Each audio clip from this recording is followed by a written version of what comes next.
স্মৃতি 1971। নাটক পাগল মানুষ নওগাঁ মহকুমার বখতিয়ারপুর গ্রামের বাসের আলী, যিনি 1971 সালের মহান স্বাধীনতা যুদ্ধে শহীদ হয়েছেন। কুখ্যাত রাজাকার কসিমউদ্দিন, মুসলিম উদ্দিন, সাজ্জাদ হোসেন তাঁকে গুলি করার পরেও বেয়োনেট দিয়ে খুঁচিয়ে খুঁচিয়ে মেরেছেন, রক্তাক্ত করেছেন সোনার বাংলার মাটি। সেই শহীদ বাবার কথা অশ্রু সজল নয়নে ভারাক্রান্ত হৃদয় থেকে বলেছেন তাঁরই সন্তান এমদাদুল হক মন্টু। সেদিন ছিল বুধবার। বন্ধুদের সাথে বসে গল্প করছি, আমার প্রিয় মুক্তিযুদ্ধের গল্প। হঠাৎ কাছেই গুলির শব্দ। সচকিত হলাম। আমার বুক কেঁপে উঠল এক অজানা আশঙ্কায়। আতঙ্কগ্রস্ত হয়ে দৌড়ে বাড়ি গেলাম। হায়, তখন কি জানতাম এই গুলিতেই আমার জন্মদাতা পিতা চিরতরে হারিয়ে গেলেন। মা, দাদি আছেন, দাদা বেঁচে নেই। মা, দাদিও এক অজানা আশঙ্কায় চিন্তিত। কিছুদিন আগেই ছোট চাচা আব্দুল জব্বার অ্যাডভোকেট যুদ্ধে শহীদ হয়েছেন। তখন থেকেই বাবার মন ভারাক্রান্ত। শহীদ জব্বার বাবার সহোদর ভাই না হলেও ছিলেন তার অধিক। বাবা অনুজ প্রতিম ছোট চাচার কথা ভাবতেন, চাচিকে সান্ত্বনা দিতেন। ছোট চাচার মতো আব্বাও ছিলেন দাদার একমাত্র সন্তান। আব্বা ও ছোট চাচার বয়সের ব্যবধান থাকলেও মেলামেশা ছিল বন্ধুর মতো। একসঙ্গেই নাটক করতেন, ফুটবল খেলতেন। নাটক, ফুটবল খেলা আজীবন বাবার ভিতর সজীব ছিল। বাবার নাটকে ছিল প্রচণ্ড দুর্বলতা। মিশন কুমারী, শাহজাহান, সিরাজউদ্দৌলা প্রভৃতি নাটকের সুখ্যাতি আমি আজও শুনি গর্বে আমার বুকটা ভরে ওঠে। চাচার মতো অস্ত্র হাতে নিয়ে চাচার খোঁজে অথবা চাচার পাঠানো মুক্তিযোদ্ধারা ভারত থেকে এলে বাবা সস্নেহে তাদের থাকা খাওয়ার ব্যবস্থা করতেন, নিরাপত্তার কথা ভাবতেন। সেই ছোট চাচার শাহাদাতের সংবাদে বাবা একেবারেই ভেঙে পড়েছিলেন। প্রায়ই লোকজনদের বলতেন, ও চলে গিয়ে আমাকে একা করে গেছে। তিনি দেশের স্বাধীনতার জন্য ব্যাকুল ছিলেন। স্বাধীনতার পরে তার খুব ইচ্ছা ছোট ভাইকে যেখানে হত্যা করা হয়েছে সেখানে গিয়ে জায়গাটা শনাক্ত করবেন এবং মিলাদ পড়াবেন। সেজন্য খুব চঞ্চল মনে হতো। বাড়িতে গুলির শব্দ পাবার পরেই মা আমাকে কোলে টেনে নিলেন। আধ ঘন্টার কিছু পরে বাড়িতে প্রবেশ করল কজন পরিচিত লোক। কিন্তু বারান্দাতে আমাদের দেখে শ্লথ হলো তাদের পায়ের গতি। একজনের হাতে বাজারের ব্যাগ, ব্যাগটি বাবার। মাকে লক্ষ্য করে ওদের একজন বলে, ভাবি, আপনাদের বাজার। মা বললেন, কেন, তোমাদের ভাই কোথায়? মার গলা কেঁপে উঠল।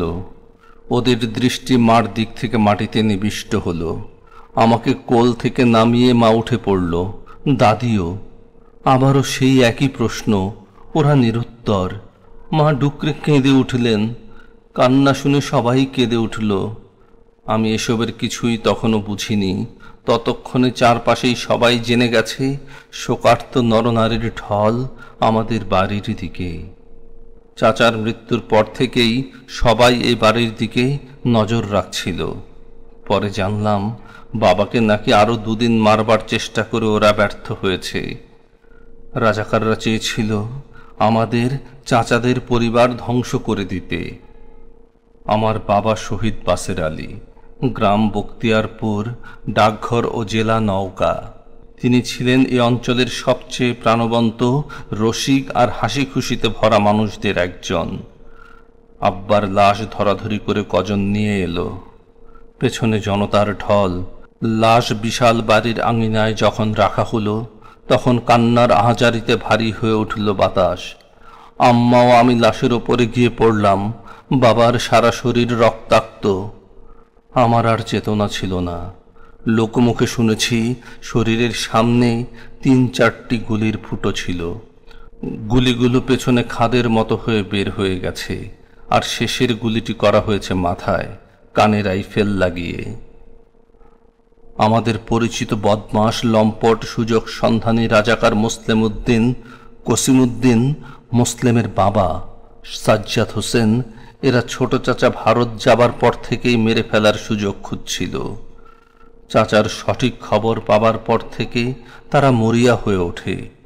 বাবা সেদিন 3 মাইল উত্তরে বালুভরা হাটে গিয়েছিলেন। হাট থেকে ফেরার পথে রাজাকার মুসলিম উদ্দিনের নেতৃত্বে 5-7 জন সশস্ত্র রাজাকার ওত পেতেছিল রাস্তার পাশে, জঙ্গলে ও ফসলের ক্ষেতে।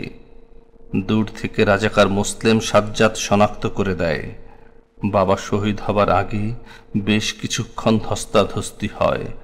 হাট ফেরত মানুষদের বলা হয়, এদিকে এলে গুলি করা হবে। ভীত জনতা দূর থেকে সবই দেখেছে, কিন্তু মৃত্যুকে উপেক্ষা করে কেউ আসতে সাহস করেনি। প্রথমত অনেকে ভেবেছে মুক্তিযোদ্ধারা কোনো দালালকে হয়তো মারছে। কেউ জানত না শহীদ বাসের আলীকে রাজাকাররা নির্মমভাবে হত্যা করছে। বাবা ওদেরকে বহু অনুরোধ করেছেন, বাঁচতে চেয়েছেন, তার নিজের জন্য নয়, আমাদের জন্য। ছোট চাচার কথা বলেছেন যে তার পরিবারও আমাকে দেখতে হবে। তোমরা যা চাও তাই দেব, বিনিময়ে আমাকে ছেড়ে দাও। একটু নমনীয় হয়ে অপরিচিত রাজাকাররা ছেড়ে দিলেও অনেক দূর থেকে রাজাকার মুসলিম বলে, ওকে ছেড়ে দিও না, আজ না মারলে আর মারা যাবে না। সঙ্গে সঙ্গে তাকে আবার ধরা হয়। বুকে গুলি লাগার পরও কিছু দূর দৌড়ে যান বাবা, তখন তাকে ধরে মাটিতে ফেলে দেয়। বাবা শরীরের শেষ শক্তি দিয়ে একজনের রাইফেল কেড়ে নিয়ে ছুঁড়ে ফেলে দৌড় দেয়। এবার চারদিক থেকে ঘেরাও করে এবং মাটিতে ফেলে বুকে নল ধরে পরপর কয়েকটি গুলি করে। একজন কানে লাগিয়ে মাথায় গুলি করে। সর্বমোট 5টি গুলির চিহ্ন ছিল দেহে। জনতাকে হটানোর জন্য ফাঁকা গুলি করেছে 10-12টি। ঝোপ আর ফসলের আড়াল থেকে বেরিয়ে আসে পাকিস্তানি হায়নাদের দোসর মুসলিম, কসিমউদ্দিন, সাজ্জাদ প্রমুখ। তারপর চলে তার লাশের ওপর বেয়নেট ও লাথি দিয়ে নারকীয় উল্লাস।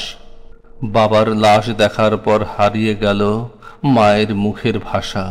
চারিদিকে ফ্যালফ্যাল করে চেয়ে দেখেন, এমনকি কমাস কথা বলতেন না। মা, চাচি, দাদি, বড় বোন সকলেই যেন বোবা। তখন অসহ্য লাগতো, আমি কোথায় যাব, কার সঙ্গে মিশব? চাচাতো ভাই দুলু তখনও প্রায় অবুঝ, ওর সঙ্গে কি মিশব আর কি বা বলে হালকা করব। ওর দুঃখ কষ্ট তো আমার চেয়ে কম নয়। ওর ছোট্ট বুকেও লুকিয়ে আছে গভীর দুঃখ। কয়েকদিন আগেই ওর আব্বা আব্দুল জব্বার অ্যাডভোকেট শহীদ হয়েছেন। আজ বড় হয়েছি, স্বাধীনতার বয়স হলো 19 বছর, তবু ভুলতে পারিনি বাবার মর্মান্তিক নিষ্ঠুর হত্যার দৃশ্য। আজও চোখে ঘুরে বেড়ায় সেই শীতের সন্ধ্যা। হত্যাকারীদের যদিও বিচার হয়নি, যদিও তারা এখন বীর দর্পে ঘুরে বেড়ায়, কিন্তু মানুষ যখন অশ্রু সজল নয়নে চেয়ে রয় অথবা কাছে টেনে আদর করে, তখন বুকটা বিশাল আকাশের মতো বড় হয়ে যায়। ভাবি, এই তো পরম পাওয়া। বাবার খুব ইচ্ছে ছিল ছোট চাচা যেখানে শায়িত আছেন সেখানে যাবেন। তার শেষ ইচ্ছে পূরণ হয়নি। ভাগ্যের কি নির্মম পরিহাস! বরং হয়েছে সদ্য স্বাধীনতাপ্রাপ্ত বাংলাদেশের নক্ষত্রখচিত উন্মুক্ত আকাশতলে 2 ভাইয়ের একত্রে মিলাদ মাহফিল।